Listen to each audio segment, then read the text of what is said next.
उन्हाळा आला आणि सण सुद्धा, तर आमराज मँगोज तर्फे मी घेऊन आले एक स्पेशल मँगो रेसिपी। तर चला बनवूया मँगो फिरनी। सगळ्यात आधी आपण राईसला नीट वॉश करून 30 ते 45 मिनिटं भिजत घालूया। मग मँगोजचा पल्प काढून मिक्सरमध्ये त्याची छान पेस्ट करून घेऊयात। सोक केलेला भात छान ड्राय करून तोही मिक्सरमध्ये फिरवून घेऊयात। पावडर खूप बारीक नाही करायची आहे, खडबडीतच ठेवावी। मग एका बाउलमध्ये मिक्सरमध्ये केलेली भाताची पावडर आणि 200 ml दूध मिक्स करून साईडला ठेवून देऊयात।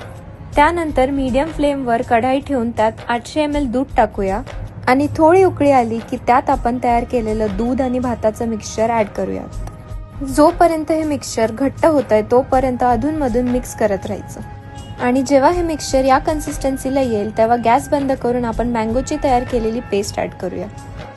त्यामध्ये 100 ग्राम साखर, 1 चुटकी वेलची पावडर आणि थोडे बदाम घालूयात।